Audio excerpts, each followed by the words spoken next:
Welcome everybody to PinstripeChronicles podcast. I'm Tats. I'm here with Rob and Evan, and joining us today are the Talking Rivals, Patrick and Chris. Guys, introduce yourselves, promote yourselves. Go ahead. Yeah, Patrick. Just glad to be here, Patrick. You can find me at PinstripeChronicles on Twitter. Big Red Sox fan, so we'll get that out of the way. One half of Talking Rivals. Find us at Talking Rivals on Twitter. We're doing a show, podcast for now, but maybe we'll branch out to YouTube. Doing a show like once a week. Maybe during the season, next season, we'll do it up maybe 2 times a week. But for now, just trying to get our name out there and get some content first before we try to get too big or whatever, bite off more than we could chew. But just a lifelong baseball fan. First game was at Fenway, so I fell in love with it. And since then, it was just played it growing up and played it through high school and just loved the game. Hopefully the game that I love stays the same. It's not too many gimmicks, but that's about it for me. Yeah, one of the things coming up that's going to be going on that we're going to be focusing on is the CBA that's pending with December 1st being Doomsday. What is your expectation of what are they going to get out of this? Are they going to be able to get this done quickly? How long do you think it's going to go for?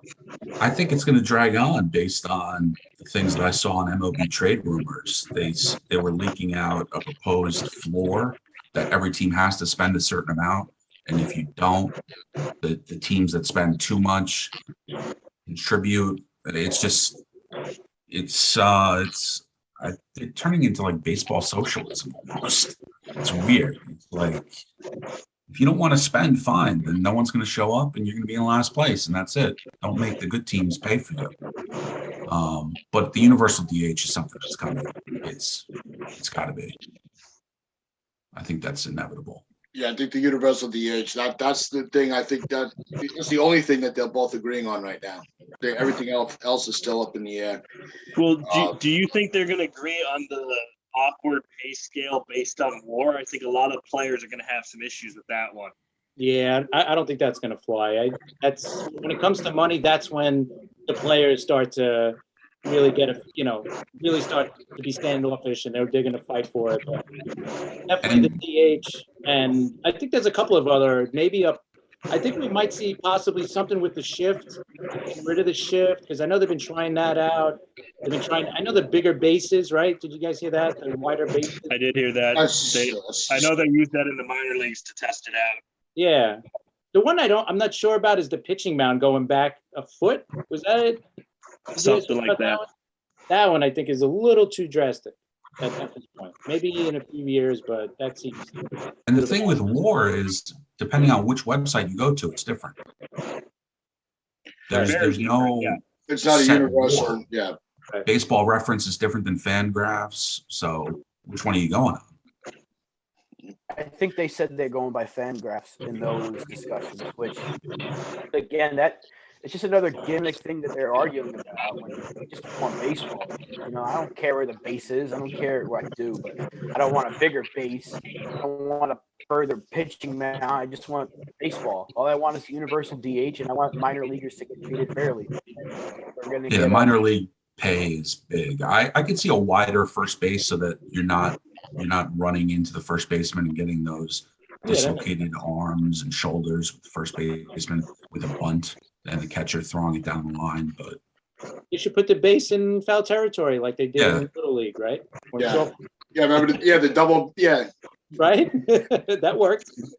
Yeah, that double bag always. Yeah, that always worked. I'm just glad we're done with this extra inning rules nonsense. Oh, totally agree. That's beer league softball stuff. Yeah, that was so hard. It's something you put on a video game, but not in real baseball. The 3-batter rule I'm okay with the pitching. That's even that's a little bit too much, but I can understand that. And the 7-inning doubleheader was horrible too. That was. Well, I don't love the pitching thing, to be honest, because I used to like the strategy and having a guy who was a specialist who could come in for one bat or one moment. I got excited over that more than I do. This guy comes in and maybe faces one guy that's a good matchup and then gets blown away by the other two when he probably shouldn't be in that situation. I just don't like it. Right. No, Understandable. I know they were trying different ways to speed up the game, but it did eliminate a strategy from the managers, and it didn't help the game overall. Yeah, because like Evan just said, that's the perfect point argument for it. If you brought in, if you were a lefty specialist, you were pretty much put out of a job. And it didn't serve any justice to the strategy of the game. Yeah, and I mean, cutting down. My theory is if you're trying to cut down a game that's 3:15 to 3 hours, what young fan are you really bringing in that's going to sit through 3 hours, but not 3 hours and 15 minutes? I know it all adds up at the end, but what's another 15, 20 minutes? Well, Patrick, what do you think a young kid cares more about, the length of a game that he's probably not going to get to watch anyway because of bedtime, or the off season being really exciting and fun and quick? Right. Yeah. I would start messing with the start of the games too. Like push them back to 6 o'clock. Get the game started earlier. You don't want to start an East Coast game at 7:30, especially when it's a Yankee Red Sox game where it's a 4-hour game at the very least. So that's what I would start. You have to do more. God forbid we're playing out west too. Oh my God, yeah. I get they can't really do anything about it, but at least they could start out there at 6, so it's a little bit earlier for us. But I think that's a big thing, and they have to get more interactive. Get the players more interactive with the fans somehow. Now you got social media, man. There's so many things that they could do now, and it seems like they're not really pushing it that much. Yeah, I agree with that. Yeah, I think also with the West Coast games, when it comes to games on the weekend, I think baseball should have, with football, you already on Sunday, you're gonna have 1 o'clock, 4 o'clock, 8 o'clock. If they were able to implement some type of time frame, so the West Coast games, at least on the weekends, are more visible to East Coast, fans. Instead of waiting up until midnight to see the start of the game, and when you have somebody like Trout and Ohtani playing in the West Coast, you're not giving them the exposure they deserve. Well, the schedule in general is an issue because if you look at, who watches the game, you're losing pretty much all the teachers and all the kids during the summer. A lot of kids go to camp. A lot of teachers are camp counselors. They're not watching the games. So that's the most important time of the year for baseball, and they're dropping the ball. There's no other sports then that they have to compete against. But there's also no people that are watching because of the other things that they're doing. It's the summer. It's true. Yeah. And you know what? They should maybe push for more day games in the postseason as well. Like bring back the day games of the World Series and all the games, and all the postseason games. Bring that back. So you could start. So those World Series games, the kids can't watch that. They start at 8 o'clock, right? Prime time, 8:15, 8:30. So that they're not watching the World Series game, and that's the biggest games of the year, and they can't watch it. I mean, how many times have we heard players complain about getting the 3 p.m. playoff slot? I know Houston got it a bunch of times the other year, and they complained about it. So maybe that's an issue because the players want to play during the primetime slots, but it really shouldn't matter. You're in the playoffs. You're in the World Series. I don't care if it's 1 o'clock or 8 p.m. I'm excited to watch the game. I'm a baseball fan. Exactly. Absolutely. I schedule my vacation time around the World Series. It's something I've actually. It really started when the Cubs were in. I wanted to see that. I wanted to see every pitch of that series. And every baseball fan, I was hoping would have the same mentality because it's like it almost like you felt like that was their year. And that was a phenomenal World Series. And they had an opportunity to really capitalize and promote the sport with the Cubs winning, and they really didn't capitalize on that. So it's really baseball has a marketing problem, not so much Absolutely. an issue with how the game is played. Yep. Yeah, I think a lot of people try to conflate the product from the marketing. A lot of people are saying, oh, it's too much home runs, too many strikeouts, but That's on the players to Yeah. adjust. There's only so much baseball can do to legislate and change the game. But doesn't that depend on the season too? Because in '98 that didn't matter. That's exactly what we saw, and for some reason it was far better than what we're seeing now. I think it goes back to the minor leagues. And you see top prospects get promoted and still have 200 strikeout years as a hitter, or the guy has 70 scale power, so we're gonna just totally negate the fact that he doesn't hit the other way ever. He doesn't move runners over, and he still gets promoted. So then it just reinforces to the younger people, just hit the long ball and just forget about everything else. One shot, no rules. Until that changes. Rob, you want to chime in on this? No, I think Patrick a question real quick, if that's possible. The Yankees have had issues with bringing up prospects, developing them correctly, and then letting them go into Major League, kind of like Devi Garcia. Is there a player on the Red Sox that you guys have done that to? Prospect? Right now, right now I think we're playing games with Jaron Duran, the prospect that came up recently. You don't bring up a top prospect to be a fourth outfielder. You bring him up for regular at bats. I think if he's a complimentary player, then he's not a top prospect. As far as pitching, we don't have that many top prospects that are pitchers. We haven't developed many at all. I mean, the last homegrown Red Sox quote unquote great was probably John Lester. Wow. It's been over a decade. I mean, you're looking at guys like Clay Buchholz. Since then, after that, Tanner Houck is the next one. You're looking at 4 or 5 rotation guys. No real ace. I mean, the Yankees, when was the last homegrown Yankee starter? Pettit? I mean, good, Yeah, solid. You guys have had Phil Hughes and but I think it's the same problem with both franchises right now. Just we've had figuring that good we can just sign a pitcher. No, I'd put Severino and Montgomery in that category. You're right, Montgomery, but he's a good solid 3, right? I'm talking about what was the last ace we had, right? Severino could be. If he was healthy, he's got a shot, I think, I've seen him do ace stuff, I guess. Even if he's a number 2, I'd be happy with that, but he's got to stay healthy. That's his biggest issue, right? Yeah. You got Donald coming in now.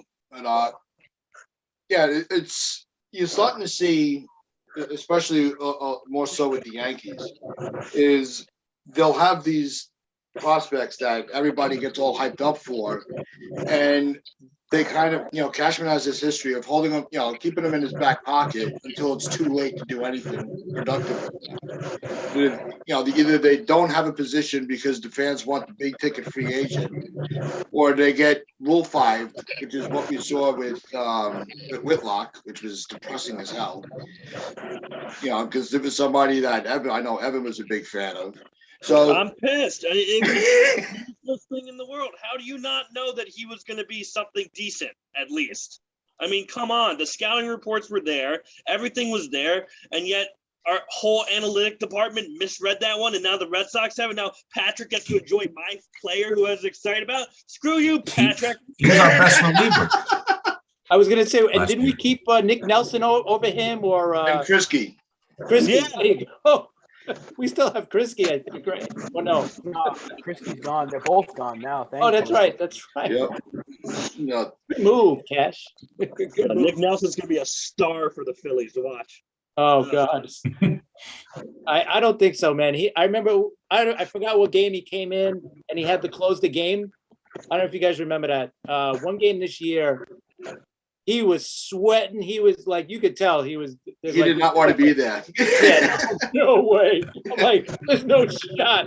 I mean, and he's a hard thrower, but you could tell he had no shot. It's usually not a good sign when the pitcher starts sweating like that. Chapman's the other example. I get so nervous when I see Chapman sweating buckets. But at least with Chapman, there's not that empty glare. that look on what's his name's face, like Chris was saying, Yeah, with Nick the sweat, Nelson, he but looks. the Yeah, look that on was his just face. that was he's just like, straight up terrible. fear. Yeah, he looks terrified. Chapman doesn't. I don't think he has fear. He's just sometimes he can't throw a strike, or Yeah. when he does, it gets hit over the fence. But. Like he looked at Harkey going, "Wait, I'm going in now." Are you sure? There's someone else here. How about Harkey? Let him go in. All right. So, what's our take on the news that the Yankees announced yesterday with the boost for the 40-man?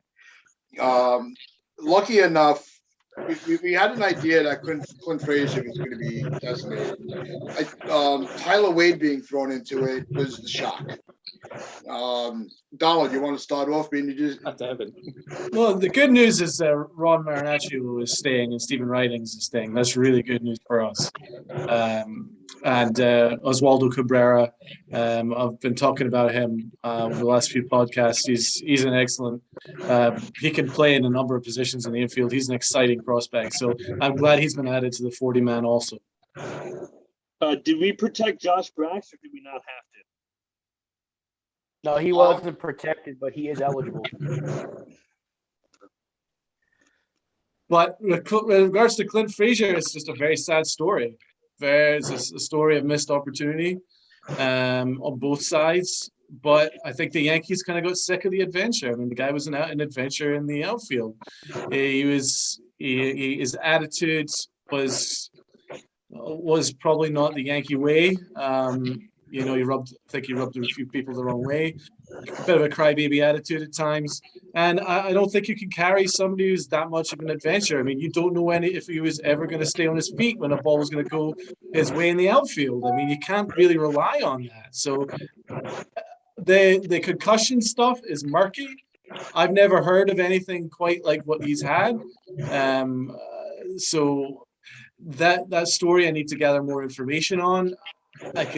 It's a shame because the Yankees could have gotten major prospects for him even a year ago. Well, They that's traded why him a year ago, they would have gotten major prospects for him. But they sat on the prospect, they sat again, wasted his talent, and it's a story of both sides' failure, really. Yeah, Definitely. Yeah, But I it's definitely a think great the example. concussion was a lot more damaging than we think.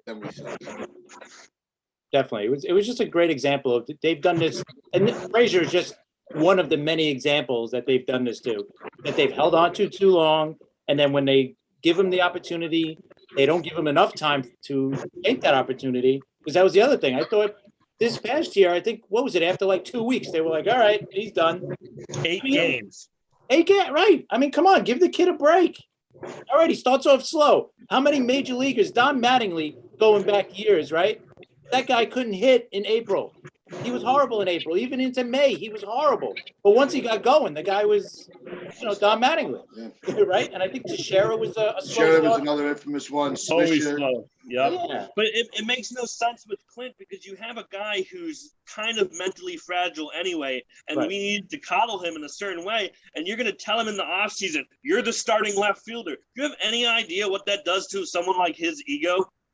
And then take it away from him 8 games into the season? It shattered him. Absolutely. It absolutely shattered him. Absolutely. Totally agree.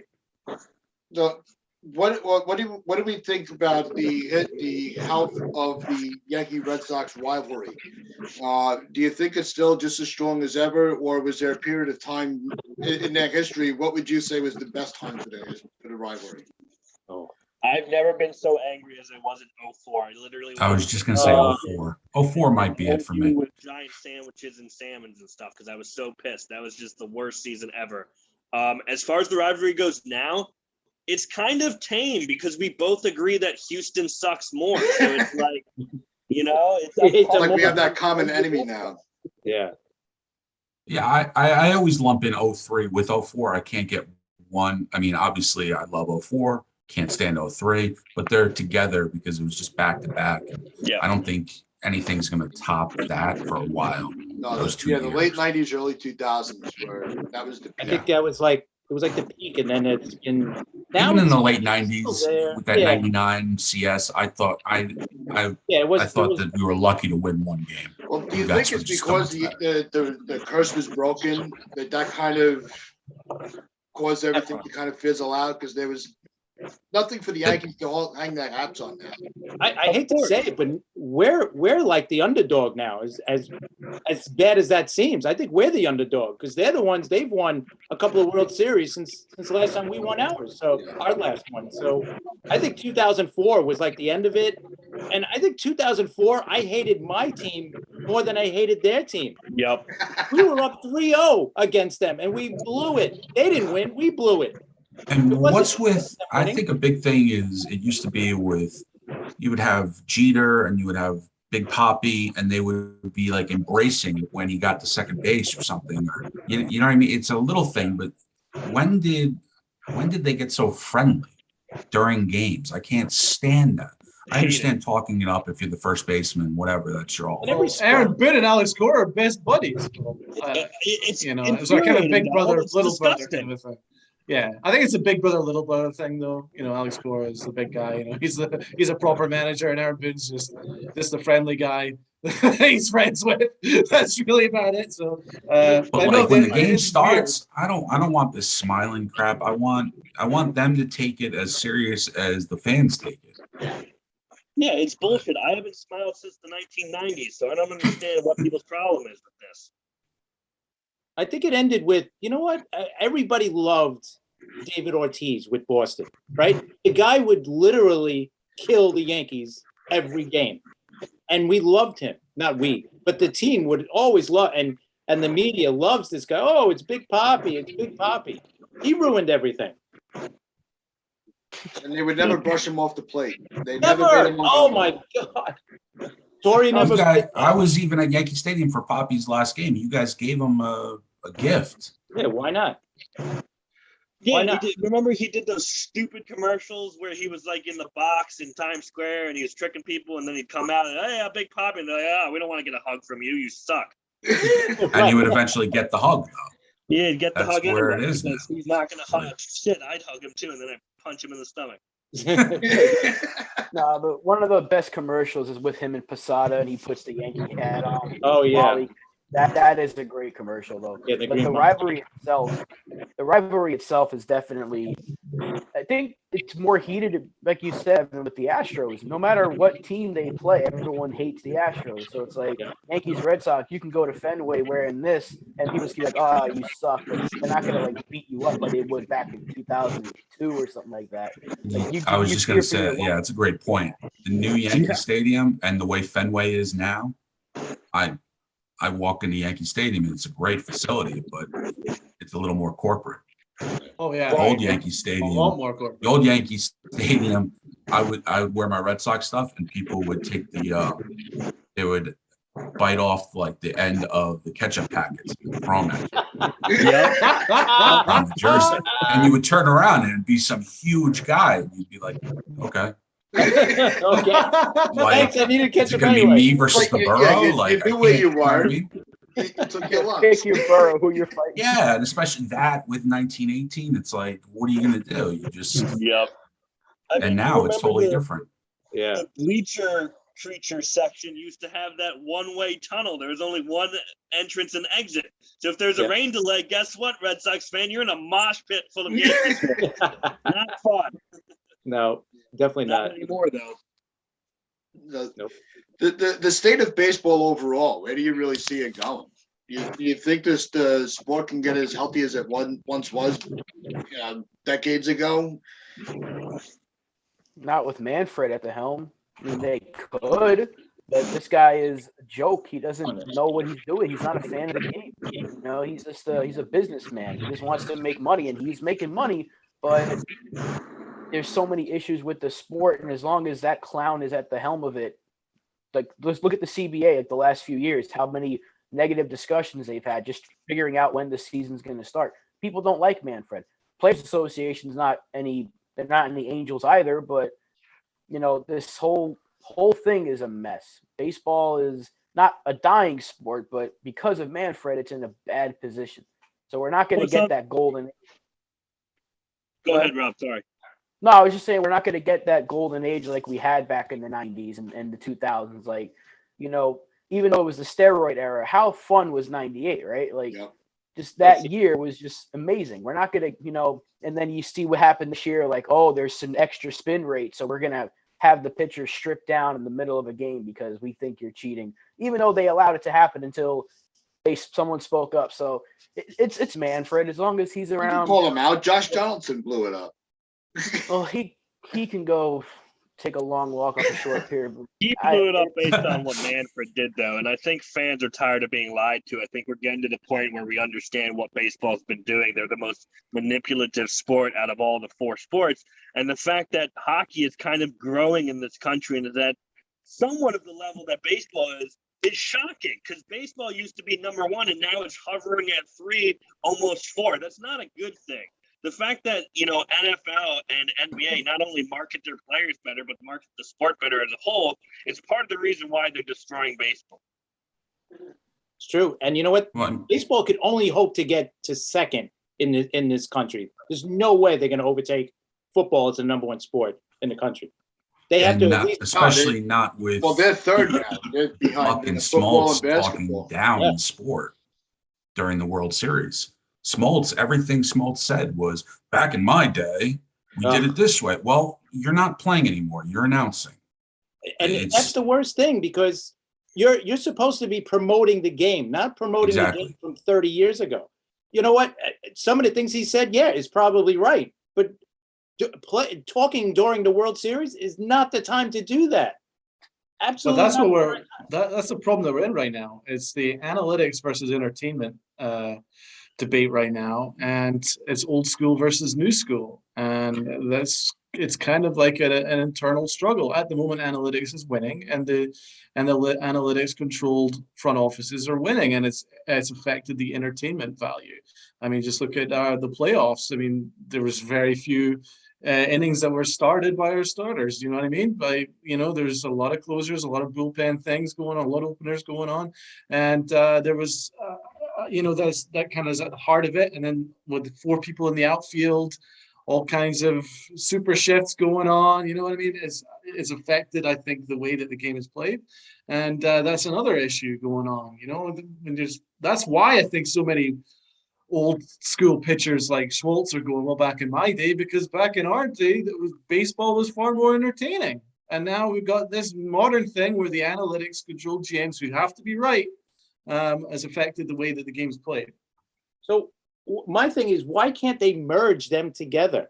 I'm okay with analytics, but keep the classic game involved too. Like, can we merge the two? I think that if whoever, I think Manfred hired, what's his name? The GM of the Cubs and the Red Sox. Epstein and a couple other guys to figure out the changes they need to make. And hopefully those guys could come up with some kind of a plan and say, okay, listen, analytics is not going anywhere, right? Because that's how they build these teams now.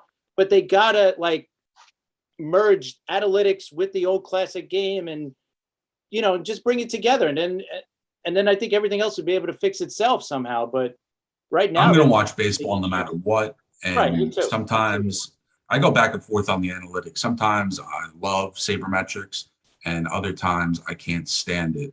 And I get the merging of it, but you know what? You can't change the game too much. Right. I hate to be that guy, get off my lawn, but the game was great and it lasted for so long.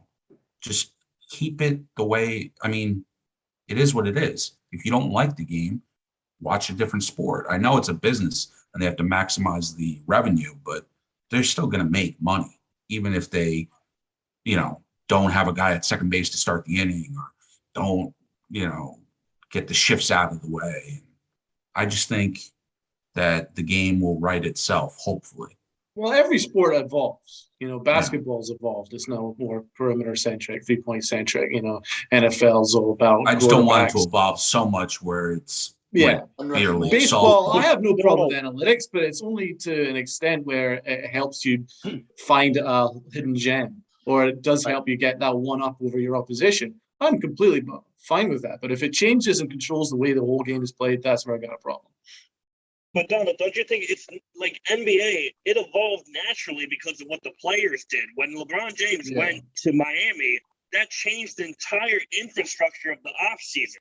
We don't have things like that going on because Major League Baseball every year is trying to evolve in unnatural ways with rule changes and gimmicks and this and that based off of a game that's been here 100 years and doesn't really need to be changed that much. So what exactly can they do to reach that natural evolution? Yeah, I think, well, Manfred already came out and he made the statement that the 7-inning game is not going to be in effect next year. Oh, thank God. He said he took into serious consideration that with the amount of citizens that are vaccinated, which is why it was implemented to begin with, was to get the players off the field a little, but he's realizing that the fans really don't like it, and we don't.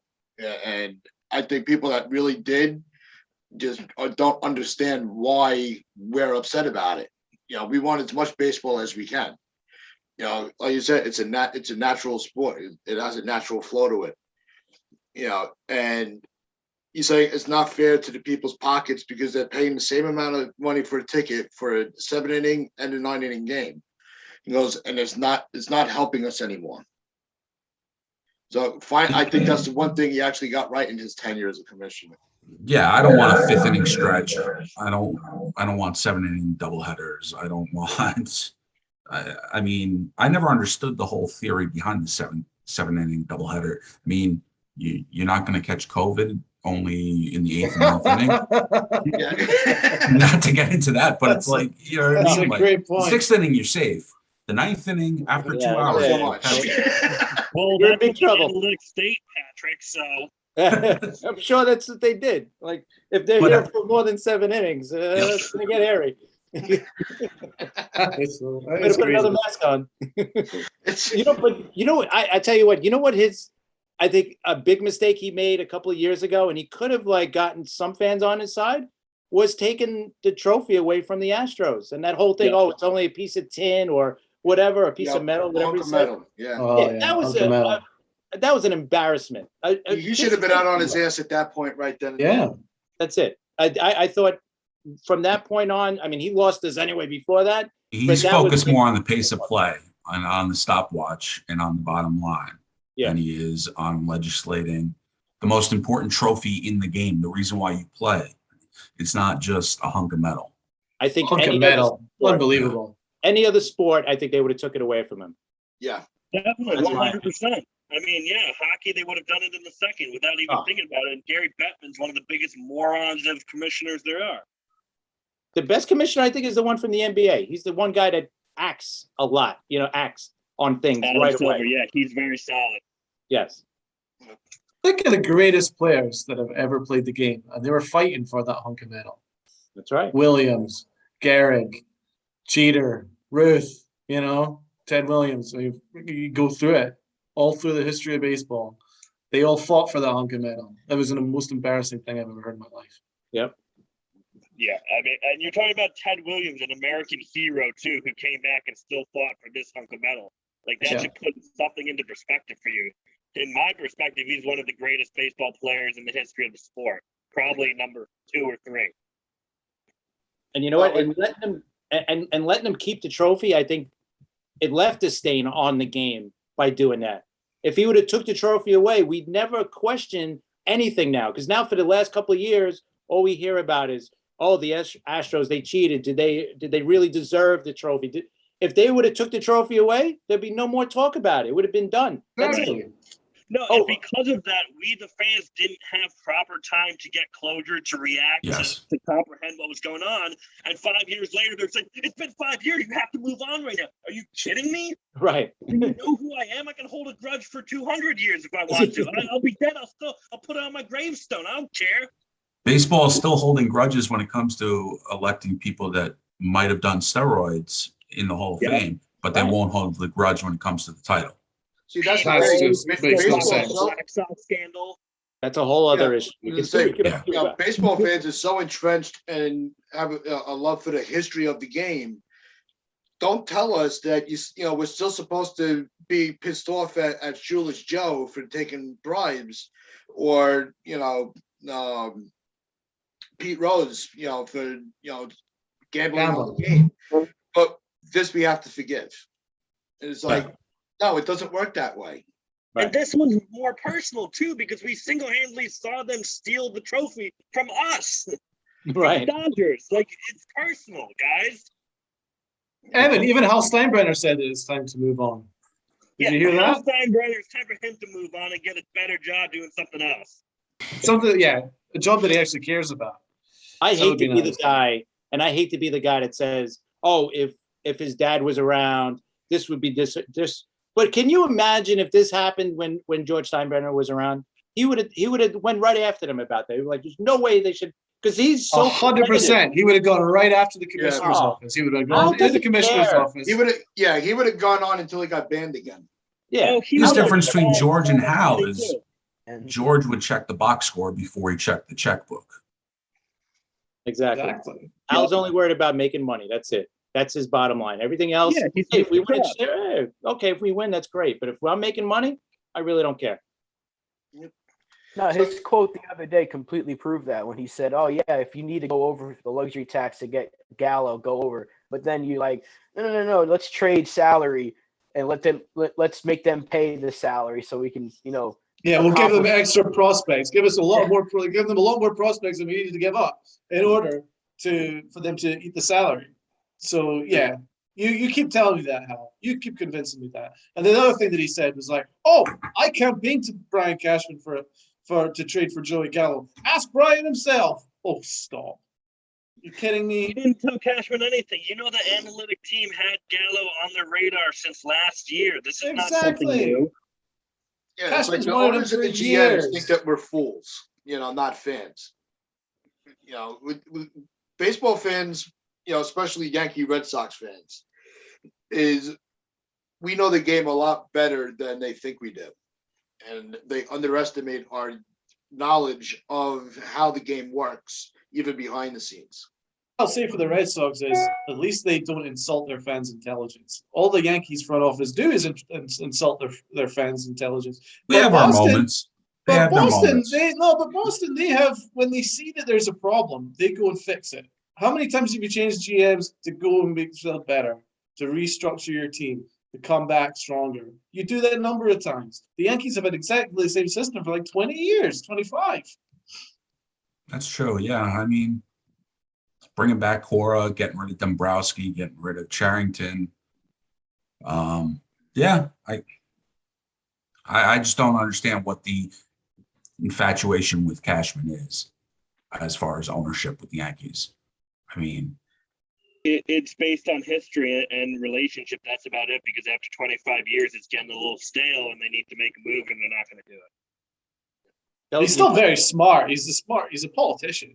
He's very, very smart at what he does. There's some aspects of what he does to this day is still very impressive, but the way that he has to be in control of everything is what's the problem. It's a little bit of Stockholm syndrome now that the Yankees seem to have, where they just follow him regardless, and it's to our detriment, really.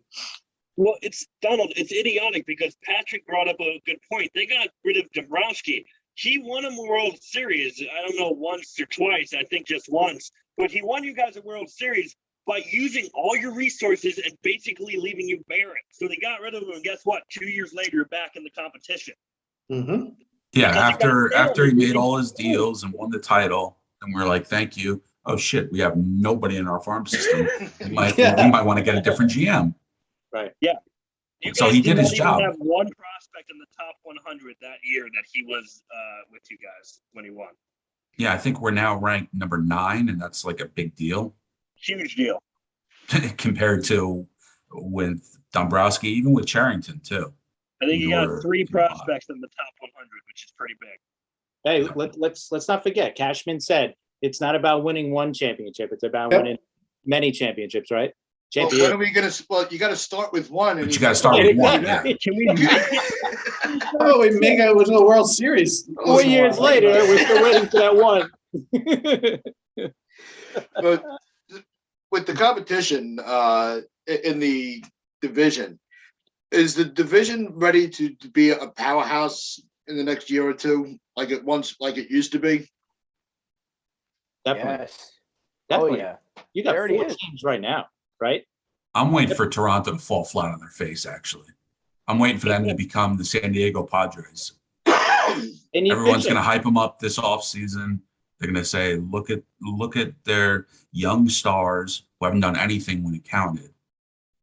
And I think they're going to fall flat on they're their a bit face. overrated too. I think they need to re-sign Ray, Simeon, get Guzman, and do one more move, and then maybe you can count them in. But I agree with you. I think they're going to fall a little bit. But yeah, the Yankees, the Rays, the Red Sox will still be up there. Baltimore, it has a good farm system, but they're years away. Yeah, unless they spend a lot of money, which I don't think they're going to do yet. Or unless they play the Yankees all the time, because that's Right, that's true. Well, like the playoffs. because they embarrassed us this year. Oh my God. If you were a player and you had the same contract from Detroit or Baltimore, where are you going? Right. You go to Detroit because the division's easier, and you're not going to have to deal with a lot of other bullshit. And Then I'd have what's to the live in who's the Detroit. manager is there too? Yeah, Who's the manager of Baltimore right now? No idea. I don't know either. I can't remember his name. Never ask a question that no one knows the answer to. That's pretty We bad. thought we don't. We don't. That was the trivia question I had. Who's the Baltimore? Tell me it's not still Buck. Oh, speaking of him, I pray he goes to the Mets. Oh, I pray that they hire Buck Showalter to be their manager. I just Why? thought that I don't want him to go. he's not a good manager. Like, everyone's What like, are you oh, this is- talking about? he is not the savior that everyone's making him out to be. You really think that if Showalter was here last year, we'd win a World Series? No. No. Thank you. So He's not that He's good. an outdated manager, to be He's honest. not a miracle worker, that's for sure. He's a good baseball guy. I think he knows his. You get us a hell of a lot further than Aaron Boone did. I will guarantee you that. I'd rather have Yeah. Dusty Baker. You guys know how I feel about Dusty Baker. He sucks. I'm just saying, Buck is not the guy that people think he is. Like, everyone, he look what he did with Baltimore, right? Oh, he got them to a decent did well. point. Then what happened his last couple of years? They fell flat, and he hasn't had a job since. You think if he was that good, he would have had a job since then, right? It's nothing to do with that, man. It's because of his age, because really experienced managers are getting forced out. It's in favor of middle managers. That's what's really happening. Well, La Russa, that was a surprise. That was a surprise. Shock, yeah. That's an anomaly. That was an anomaly. And you saw how baseball treated him as soon as he came back, like he was an albatross. yeah, Well, there's a lot Chicago- of friction there with that But team. Chicago, He does look really old, guys. He looks like a corpse. yeah, but Chicago stuck with him, and he had a really good year. I'm just saying that in baseball in general, they're forcing out experienced, really smart baseball people, scouts, general managers, and managers. A lot of them are being forced out in favor of younger, more analytically driven middle managers. I want to see Ozzy come back. He should be the Mets manager. That'd be hilarious. It'd be the That's a biggest train personality. wreck ever. Is there a team in baseball in general you think is going to have a exploding off season that nobody's really talking about? Texas. I think Texas is going to go all out. For some reason, I just feel like they're going to go crazy. Even though they just traded who is their best player at the time in Dallo, I feel like they're ready to spend. I don't know why. Either them or Detroit. Yeah, I think Detroit. Yeah, I'm going Detroit. Those are the two I have. I could see Nick Castellanos going to Texas, though, on a crazy deal. I also heard the Marlins maybe because he's from Yeah, that down was there. gonna be my pick. I've heard that, too. Because the Marlins got I some could- pitching. They had a couple of bats. Yeah. They're going to be in there. I think a team that's going to obviously be active, but in a different way with trades mostly, is Oakland. Oakland's going to be shedding payroll, but they might get guys back that are low cost, high risk, high reward guys like they got from Tampa yesterday or 2 days ago. Honeywell, the pitcher, he was a top prospect and Good they got pitcher. him for nothing. Right, for just cash. What about Minnesota? I think I talked to Patrick about this. They're kind of in the middle. Like, well, what are they going to do? Are they going to go all in again because they had a bad year, but a couple of injuries, or are they going to say, all right, you know what, let's let's I bring think it him depends on what they do with over. Buxton. That's kind of like Yeah. Yeah, linchpin and I right think there. he's going to be on the move. To be honest, I think they balked at the deadline last year, and now they're going to go full throttle and sell mode.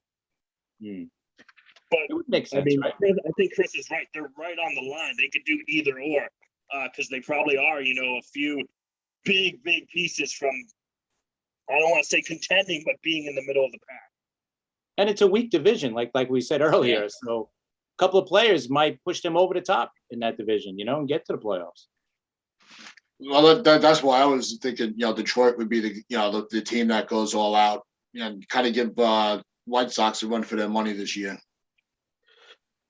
Because I think the White Sox, with the contracts that they have I think they're not going to be spending big. So you're going to pretty much see the Vincent repeat from them. But Detroit, they've kind of laid back in the spending the last couple of years. I think they're ready to start, resetting some of that, bringing back some key pieces. Yeah, they were willing to give Eduardo Rodriguez what, $77 million. Yeah. They're gonna spend money. It's just a matter of if they want to go all in with Correa, or I've been hearing that they want to go middle of the road. But they're Still spending 150 on a shortstop, but aren't people saying that's a done deal already, or is that just A lot of people are. right? I'm not convinced. I mean, if I was Correa, I would pick a championship contending team over that, but he might not have those options, like what happened to Manny Machado. The market outplayed himself, and he had to go with San Diego. That was his last bet, unless he wanted to do, Philadelphia, which I don't think they really wanted him. I think they wanted Harper the whole time. Yep. smart in my opinion. I can't stand Manny Machado. Harper fits Philly so much better than Machado. Harper's got we blew it. Well, let's be honest. That he should have been on our team. It's people could say he's overrated. That's ridiculous. I mean, two-time overrated now. He got an MVP this year with 84 RBIs. Get the hell out of here. How did Stanton not even get any one MVP vote? Not even one in the top 10. I thought Stanton was worth a top 10 consideration in the MVP race. Yeah, he did. Yeah. How is Stanton's year all that different from Judge's? Were Cole, Ray, and I think Evaldi got one. Wow. This is Which why is the a joke. I don't know. The American League MVP was Ohtani's even before the first pitch of the year. Yeah, I think so. I'm just saying I don't think it was a massive difference. Yeah, I'm just saying I don't think it was a massive. And Duhar should have won too, but I'm biased Yankees fan. I'll be the first to tell you that if a Yankee is up for an award, he needs to get it or fuck you. So Bob Nightingale had a vote for the NL Cy Young, I think. So that tells you right there that there's a problem with the voting system. If Bob Nightingale has a say in anything that happens in Major League Baseball, That's true. Yeah, he's usually wrong about everything. So everything. No, his golf takes are far better than his baseball takes. But to wrap it up with going back to the CBA, now that we pretty much talked about everything around baseball, what is the one thing that if you had to say one move has to be agreed on in the CBA? What is the one thing you say has to happen? Patrick, we'll start with you. Other than the universal DH, which is pretty much, I'm just assuming that's in. I would take out the luxury tax. You want to spend? It's your money. Go ahead and spend it. I don't think it'll happen, but. Chris? I like two things. I think that would help a little bit. I think tweaking the playoffs a little bit. I know because not everybody likes the 1-game playoff, that 1-game wild card. Do maybe a 3-game series there, or expand it to more teams. I don't know. Or the other thing about the spending with the CBA, I think they need some kind of ceiling, but I think they need a bottom as well. They need that you have to spend at least this much. Every other sport has it. You can't have the Pirates and Baltimore spending like $50 million on a team. I think it should be at least like $100 million or $85 million because you can't have these teams just dumping. It's just not fair. I'm glad you brought that up. So you'd That like a was salary actually- floor. That was one of the Salary things floor. we spent a lot of time with talking about last off season. When the channel started was the salary floor. I just don't like the way they proposed it so far. They're proposing almost subsidizing it through people getting taxed in the top bracket. Yeah, I don't like that either. No, I like the floor idea, but With the do it floor, with your and own money. go with the opposite. If you know, like with the salary, if you go over the salary, you get taxed. If you go under it, you get taxed as well. see, Yeah, I one of was the gonna say that's that, or you lose draft picks or some other compensation. Something well, like that's that. what But yeah. yeah, that's what we had said, and what they should do is you have your salary floor, and with the teams that have to pay that luxury tax, if you're entitled to some of those revenue shares, you have to prove that you're putting it into player development, not the owner's pocket. If you can't prove that you're putting everything, all that money into the team, then you lose draft picks, or you're not entitled to the next year's shared revenue. You know, there's got to be some type of penalty to these owners that are just lining their pockets. And I think it's worked. And I think some of the teams are putting it back into the team, like those middle teams. But it's the bottom teams that they The got. team that's getting away with murder, doing nothing financially, is Cleveland. Yeah. And They also never get talked Pittsburgh. about. And they're not even a small market. I never understood that. And also Pittsburgh. I think it's terrible. What they I do mean, with Pittsburgh and Baltimore owner. always get mentioned when we talk about the low Yeah. salaries. But no one Well, if you mentions can't Cleveland. spend $100 And million, then you probably shouldn't be a baseball team. That's not profitable. So why are we even, sitting here? Right. Pittsburgh Exactly. have some really talented players, but they just refuse to compete. And that's a great refuse to spend- ballpark to go to watch a Yeah. game. Beautiful It's a ballpark. shame they don't have a product. A lot of Pittsburgh- friends there in Georgia Pittsburgh. City and the fans are awesome too, but you got a player like Brian Reynolds who just had his first All-Star. He's 26, has 4 years of control, and they have to trade him now because they know in 4 years they're not signing him. It's not Mhm. going to happen.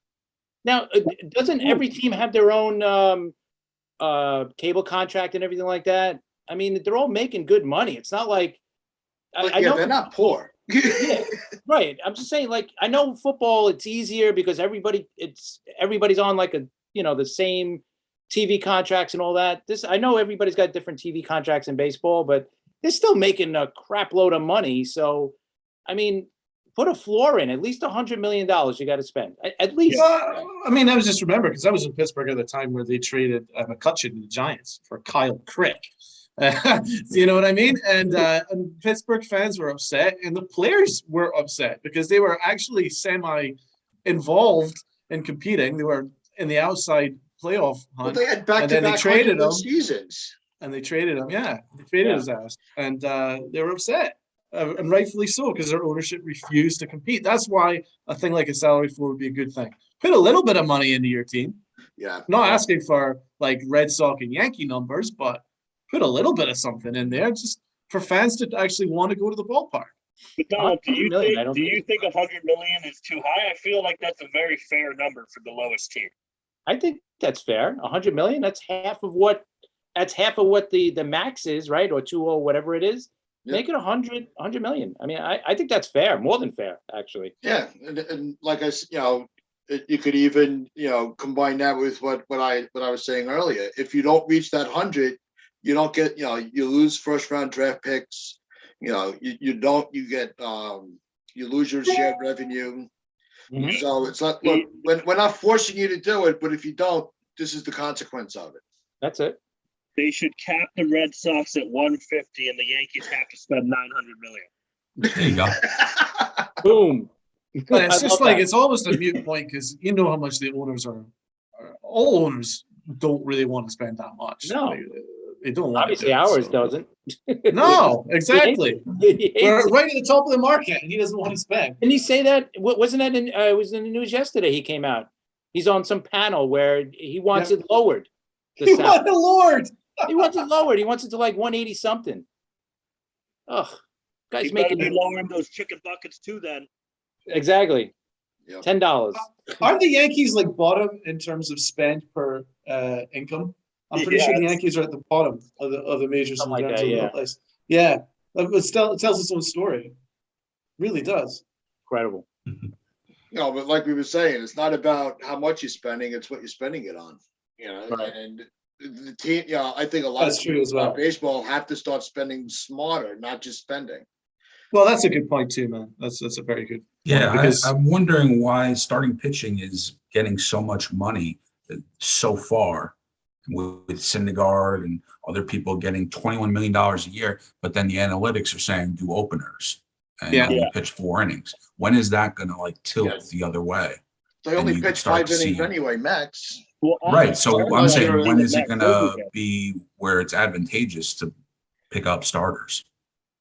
Right now, that's it's a not. great point, man. I'm a big advocate of starters pitching length. I refuse to go along with Especially if you're smarter paying them style. 20 million, 100%. 21 million a year after 2 innings over 2 years for Syndergaard. Patrick, But when you go to Fenway, starter if they can't go half the game or more, it doesn't make any sense. You need to go at least 6 innings, or you're not worth that contract. Patrick, when you go to Fenway, do you look at the pitching matchup? Do you go like, all right, who have we got on the mound today? Now, I want to no. see this guy pitch. But before a couple of years In the ago, old, did you? yeah, Of yeah. When I was course. growing up, if Pedro was pitching, Pedro was pitching. It's a much watch. 100%. I mean, I'm gonna It was watch. I'm gonna watch if Curtis Laskanik is pitching. I don't care, but It was the same for me. Pedro, Duque was it pitching, moves the needle. Clemens. But Yeah, what exactly. about Duque, Clemens, Pettit, any of those guys would be like, I have to go to this how game. about in the playoffs this year? It was like either to be determined or Yep. it was an opener. That's horrible. In the World Series, we're talking about an opener. How is that possible? I think it's embarrassing for baseball. It really It is. was. In game 6, we didn't know who the Astros were going to start. Right. It was TBT. That was crazy. Years ago, it was boom, boom, boom, boom. We knew, even as Yankee fans, right? We're talking about like in May or June. All right, who we starting game 1, game 2, game 3, game 4, right? Now it's like, Yeah. oh, it should be determined. That's because you guys back in the day had 4 aces pretty much every Right. year. Yeah. It's true. Yeah, but nowadays the opener doesn't even really work. The only team that had success with it was Tampa, and that's because they literally didn't have any starting pitching. Like Right. outside of Glasnow, Snell, but they had 2 guys, and the rest were basically, bullpen arms, and they were just starting games or going a couple innings. It's because of the Royals. That's why we're at where we're at, because the Royals had that super bullpen. So we really only need 4 or 5 out of the starter, and then we go to the super bullpen at the back end to get us the rest. And every team was like, well, shit, it worked for them. They won a World Series, so let's do it. The Yankees did it like the year after that. They had Miller, Betances, Chapman in the bullpen the very next year. You don't think that's a coincidence? They followed that bullpen model, but it doesn't really work. You still need starting pitching. It's still going to get you where you want to go. I mean, the Braves were able to use the bullpen this year, though. Look at their bullpen. How it saved them. Even when they lost, they already were out their best starter, and they lost their best starter in game 1, and they still won. They had a good bullpen. So, yeah, going back to the earlier point about mixing the two, you can still use starting pitching and use the new school way of bullpenning to get you where you want to go. But I still think that if you're paying a starting pitcher $20 million, Syndergaard better be giving you at least 5-6 innings a game for that contract.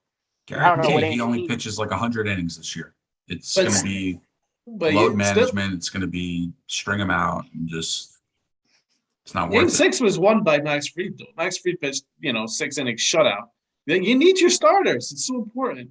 So, of all the bullpen debates, it was still Braves' best pitcher that helped win them the World Series. And the bullpen is a year-to-year crapshoot, other than a guy like Rivera. Let's be honest. I mean, he's an anomaly. It's year to year. Matt Barnes went from an all-star halfway through the year to not being on the roster in the wild card. Yeah. In the same And year. we mentioned Kansas City, but they're basically the only team that has done that, winning on decent starters and a strong bullpen. But look at what they had, what we didn't have. They also had speed and defense. Yeah. We only have power, and then we rely on power pitchers at the bottom half of the bullpen Yeah. and expect us to win on that. You're not going to do that if your defense isn't good. Right. Good point. Yeah, no, the Royals were able to create a lot of traffic, which had them looking over their, the pitchers are constantly looking over their shoulder. And they were able to get aggressive on the baselines, able to get in a couple of runs. And then once they had the lead, bring in that bullpen, and that was pretty much, game, set, match. They had a great formula. It worked for them, but just because it works for you doesn't mean it's going to work for every other team. True. And that's the problem that we have right now. Everyone's trying to play follow the leader. They're trying to be like, oh, they did it, we can do it too. But baseball's such a crapshoot every single inning. Anything can happen any given at bat. So you really can't. That's why we say all the time, you can't script baseball. The Yankees script the season when you can't even script an inning. So I mean, it's And now with the analytics, the sample size is so small in the postseason that the analytics should go out the window at the most important time of the year. That's where it falters. Look at what the Rays did this year. You can almost try to script 6 months and say over 600 at bats, this guy's going to do this. That's fine. That makes sense mathematically. But over 30 at bats in a 7-game series, it's out the window. You don't know what he's going to do mathematically. And here's the other thing. The two teams that but baseball has followed over the last, say, 20 years to say, oh, we need to do this, right? We go back to Oakland with Billy Beane. He started all this, right? They won nothing. They didn't win a championship. And now we're following what Tampa Bay is doing, and they've won nothing. So it might work in a short, thing, but it's not going to work. It gets you there, but then, like I said, the playoffs, you can't. Right. Anything happens in the playoffs. You can't say X plus Y is going to equal Z in the playoffs. You just don't know. Yeah. We're following teams that won all nothing. playoffs. I mean, if you look at what the Giants have done multiple times against the Patriots, they were not a team that was supposed to go into the playoffs and have the ability to do that, but they did because playoffs is a whole different atmosphere. Absolutely. In every sport. Playoffs are a totally different season in every sport. I don't care what you did during the regular season. It means nothing once the playoffs start. Nothing. Yeah. That's why Ohtani's not the MVP, because he couldn't even make the playoffs. He sucks. All right. Listen, guys, I really appreciate you guys coming on with us. Hope Thanks for having us. Have you back. Thank you for having us. But on behalf of everybody at Pinstripe Chronicles and Talking Rivals, hope you all do enjoy the rest of your afternoon. Wear your pinstripes with pride and play hard. Red Sox suck.